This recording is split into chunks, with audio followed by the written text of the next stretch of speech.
വിശദമായ വാർത്തയിലേക്കാണ്. ഇടവേളയ്ക്ക് ശേഷം സഭാ നടപടികളുടെ ആരംഭത്തിൽ തന്നെ സ്വർണ്ണ കവർച്ചയിൽ പ്രതിഷേധമുയർത്തി പ്രതിപക്ഷം.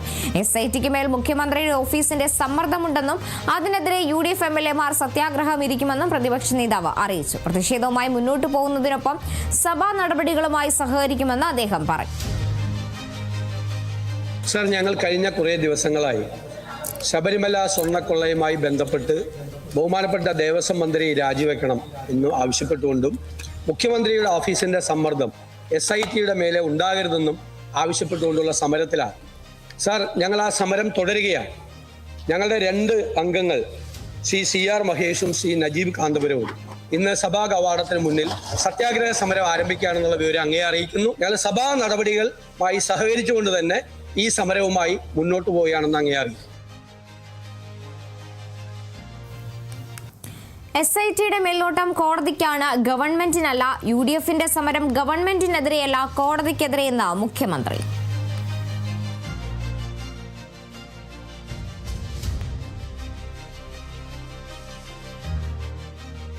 ഗവൺമെന്റിനെതിരായിട്ടുള്ളൊരു സമരമായിട്ടല്ല വരിക. യഥാർത്ഥത്തിൽ ഹൈക്കോടതിക്കെതിരെയുള്ളൊരു സമരമാണിത്.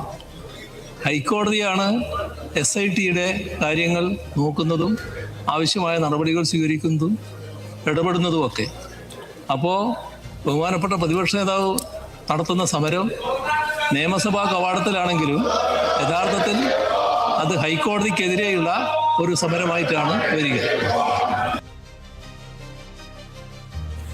കൂടുതൽ വിവരങ്ങളുമായി അതുല്യ KR ചേരുന്നുണ്ട്. അതുല്യ, ശബരിമല സ്വർണ്ണ കവർച്ച കേസിൽ മറ്റൊരു പ്രതിഷേധത്തിലേക്ക് അല്ലെങ്കിൽ സമര പരിപാടിയിലേക്ക് കോൺഗ്രസ് കടക്കുകയാണ്. സഭയ്ക്ക് പുറത്ത് 2 MLAമാരുടെ സത്യാഗ്രഹം. അങ്ങനെയാണെങ്കിൽ സഭാ നടപടികൾ തടസ്സപ്പെടുത്താതെ തന്നെ പ്രതിപക്ഷം പ്രതിഷേധം നടത്തുമെന്നായിരുന്നു VD സതീശൻ അറിയിച്ചത്. അങ്ങനെയാണെങ്കിൽ വരും മണിക്കൂറുകളിലും സ്വർണ്ണ കവർച്ചയുമായി ബന്ധപ്പെട്ട പ്രതിഷേധം കടുപ്പിക്കാൻ തന്നെയായിരിക്കില്ലേ പ്രതിപക്ഷത്തിന്റെ തീരുമാനം?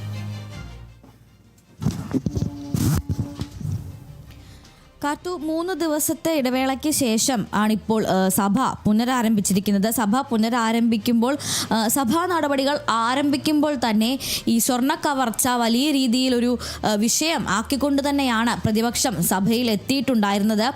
സഭാ നടപടികൾ ആരംഭിക്കുന്നതിന് മുൻപ് തന്നെ സഭാ കവാടത്തിൽ കോൺഗ്രസിൻ്റെ UDFന്റെ MLAമാർ ഒത്തുകൂടുകയും 2 UDF MLAമാർ സത്യാഗ്രഹം ഇരിക്കുന്നതിനുള്ള തയ്യാറെടുപ്പുകളിലേക്ക് പോവുകയും ചെയ്തിരുന്നു. നജീബ് കാന്തപുരം MLAയും അതുപോലെ തന്നെ CR മഹേഷ് MLAയുമാണ് കവാടത്തിൽ സത്യാഗ്രഹം ഇരിക്കുന്നത്. ഇരുവരെയും പ്രതിപക്ഷ നേതാവ് VD സതീശൻ ഷാൾ അണിയിച്ച് സ്വീകരിക്കുകയും അതുപോലെ തന്നെ സത്യാഗ്രഹം ആരംഭിക്കുകയും ചെയ്തിരുന്നു.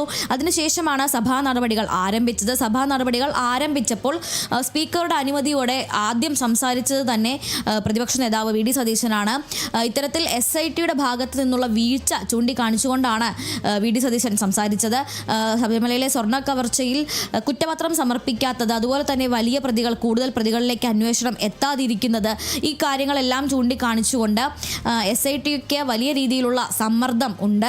മുഖ്യമന്ത്രിയുടെ ഓഫീസിൽ നിന്നുള്ള സമ്മർദ്ദത്തിൻ്റെ പുറത്താണ് SIT പ്രവർത്തിക്കുന്നത്. പലപ്പോഴും SITക്ക് ആ സമ്മർദ്ദത്തിന് വഴങ്ങേണ്ടി വരുന്നു എന്നാണ് സതീശൻ പറഞ്ഞത്. അതനുസരിച്ചാണ് ഇതിൽ പ്രതിഷേധിച്ചുകൊണ്ട് ഞങ്ങളുടെ 2 MLAമാർ ഇന്ന് ഈ നജീബ് കാന്തപുരവും അതുപോലെ തന്നെ CR മഹേഷും ഈ 2 MLAമാർ നിയമസഭാ കവാടത്തിന് പുറത്ത് സത്യാഗ്രഹം ഇരിക്കും എന്നുള്ള കാര്യം അറിയിക്കുകയാണ് എന്നാണ് അദ്ദേഹം സഭയിൽ പറഞ്ഞത്. അതോടൊപ്പം തന്നെ പ്രതിഷേധവുമായി മുന്നോട്ട് പോകുമെങ്കിലും സഭാ നടപടികളുമായി സഹകരിക്കാനാണ് തീരുമാനം എന്നും വ്യക്തമാക്കിയിരുന്നു. ആദ്യ ദിവസമൊക്കെ ഇത്തരത്തിൽ സഭ പിരിഞ്ഞതിന് ശേഷം പ്രതീക്ഷിച്ചിരുന്നത് കഴിഞ്ഞ നിയമസഭാ സമ്മേളനം ചേർന്നതുപോലെ തന്നെ ഈ ഒരു എല്ലാ ദിവസവും പ്രതിപക്ഷത്തിൻ്റെ ഇറങ്ങിപ്പോക്ക്, അത് കഴിഞ്ഞ് ഭരണപക്ഷത്തിൻ്റെ ചോദ്യോത്തര വേള എന്ന രീതിയിലാണ് ഒരു പ്രതീക്ഷ ഉണ്ടായിരുന്നത്. ഇക്കുറിയും അതേ രീതിയിൽ തന്നെ ആയിരിക്കും എന്നാണ് പ്രതീക്ഷിച്ചത്. പ്രത്യേകിച്ചും നിരവധി വിഷയങ്ങൾ ഇക്കുറി പ്രതിപക്ഷത്തിന് ആയുധമാക്കാനായി ലഭിച്ചിട്ടുണ്ട്. ശബരിമലയിലെ സ്വർണ്ണ കവർച്ച, അതുപോലെ തന്നെ പയ്യന്നൂരിൽ മധുസൂദനൻ MLA രക്തസാക്ഷി ഫണ്ട് കട്ടു എന്നുള്ള CPMലെ തന്നെ ജില്ലാ കമ്മിറ്റി അംഗമായിരുന്ന ഒരാളുടെ ആരോപണം, അയാളെ പാർട്ടിയിൽ നിന്ന് പുറത്താക്കിയ നടപടി എന്നിങ്ങനെ പ്രതിപക്ഷത്തിന് ഇക്കുറി വിഷയങ്ങൾ നിരവധിയാണ്. അതുകൊണ്ട് തന്നെ സഭയിൽ ഒരു വലിയ രീതിയിലുള്ള ഒരു ബഹളമാണ് പ്രതീക്ഷിച്ചിരുന്നത്. എന്നാൽ അതിന് വിപരീതമായി സമാധാനപരമായി പുറത്ത് പ്രതിഷേധം നടത്തുകയും സഭാ നടപടികളോട് സഹകരിക്കും എന്നറിയിക്കുകയുമായിരുന്നു പക്ഷേ അതിനപ്പോൾ തന്നെ മുഖ്യമന്ത്രി ഒരു മറുപടിയും നൽകിയിരുന്നു. ഈ പ്രതിപക്ഷത്തിൻ്റെ പ്രതിഷേധം ഇപ്പോൾ, അതായത് UDF നടത്തുന്ന ഈ പ്രതിഷേധം അത് ഗവൺമെൻറ്റിനെതിരെ അല്ല വരുന്നത്, മറിച്ച് കോടതിക്കെതിരായാണ് അത് കണക്കാക്കപ്പെടുകയുള്ളൂ എന്നാണ് അദ്ദേഹം പറയുന്നത്. കാരണം SIT എന്ന് പറയുന്നത് കോടതി രൂപീകരിച്ച, അതായത് ഈ ശബരിമലയിലെ സ്വർണ്ണ കവർച്ച അന്വേഷിക്കുന്നതിനായി ഹൈക്കോടതി തന്നെ രൂപീകരിച്ച, ഹൈക്കോടതി നിയോഗിച്ച ഒരു പ്രത്യേക അന്വേഷണ സംഘമാണ്.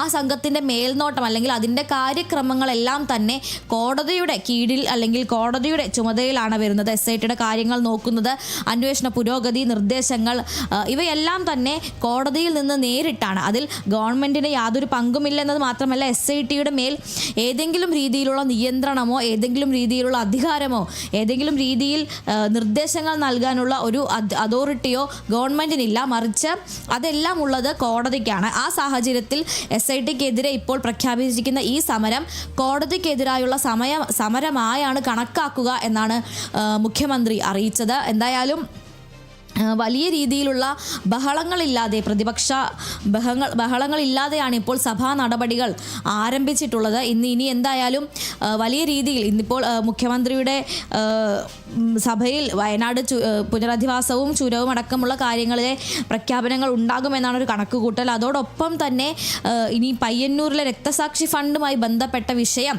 സഭയിൽ ഉന്നയിക്കപ്പെടുമോ എന്നുള്ളതാണ് ഇനി അറിയാനുള്ളത്.